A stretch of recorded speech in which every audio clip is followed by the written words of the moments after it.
Hey, this is Half Stick on the Appalachian Trail, and I'm in New Hampshire right now in the Whites.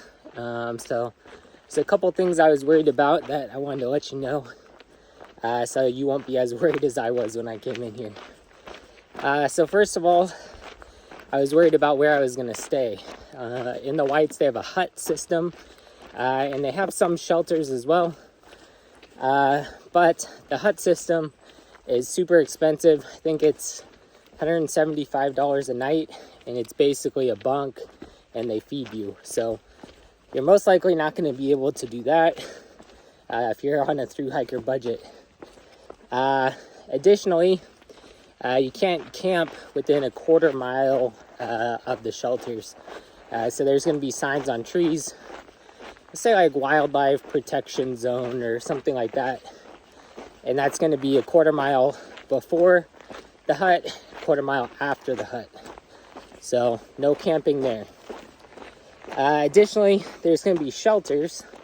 The shelters are not like normal shelters because these shelters are AMC shelters, and they're going to charge you to stay there as well. So most of these campsites slash shelters are going to be $15 a night. So you want to make sure you have cash when you come in, so you can pay for that if that's what you're going to do. But there's still some what they call primitive campsites out here, or just normal camping spots that aren't a full-on campsite. And what I've realized now that I've been in the Whites for a couple days is that after those signs that say no camping within quarter mile, blah, blah, blah, usually just on the other side where you can camp of those signs, there's going to be a primitive spot.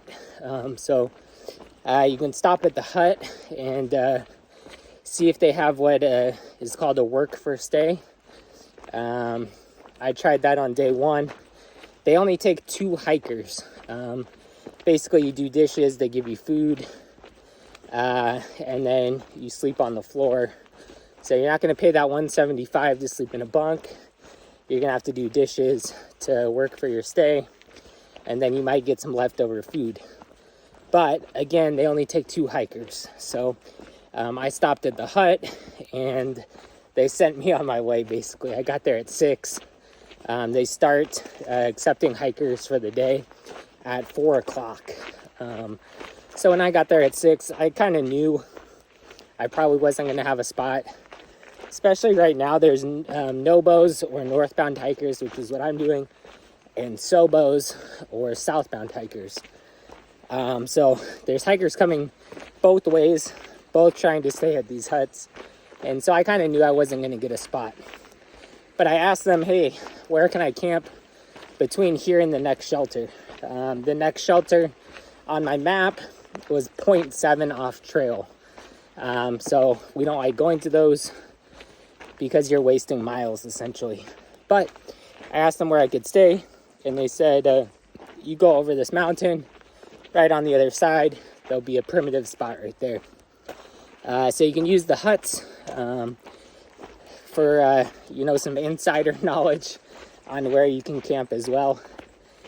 And that's what I did last night, and that worked pretty well. You want to keep in mind, if you're doing these primitive campsites, most of them aren't going to have a water source. So usually if you stay at a shelter, there's going to be a water source right there and a privy and all of that stuff. You're good to go. These primitive sites are going to be no privy, no water, what we call dry camping. So you're going to want to make sure you have all the water that you're going to need to get you to the next spot before you hit that campsite. So one other thing I was kind of scared of or intimidated by was the Whites themselves. Huge mountains up here, big steep climbs, and there's a lot of fear mongering around the Whites. So throughout the whole trail, people are like, oh, wait till you get here, wait till you get there, blah, blah, blah. This is really tough. what you have right now is nothing. Just wait till Vermont, or wait till the Whites, or, you know, but you don't have to listen to all that crap. It hasn't been that bad. It looked really scary on paper, especially the first climb up into the Whites here. But it wasn't too bad. Just take your time. There's no rush getting up. And then once you're on the ridge, it's pretty chill. There's a lot of kind of rock scrambling and stuff, but it's nothing that you probably haven't done already. So don't let other people get you too fearful. It's your hike. Everything will work out, and just take your time. So again, short recap. Huts, really expensive. You're probably not going to stay there. Shelters, $15. You can do a work for a stay at the huts. They only take 2 campers, or 2 hikers. And then lastly, primitive sites. Going to be free, but no water, no privy. So make sure you have your water ahead of time. All right, this is Half Stick on the Appalachian Trail.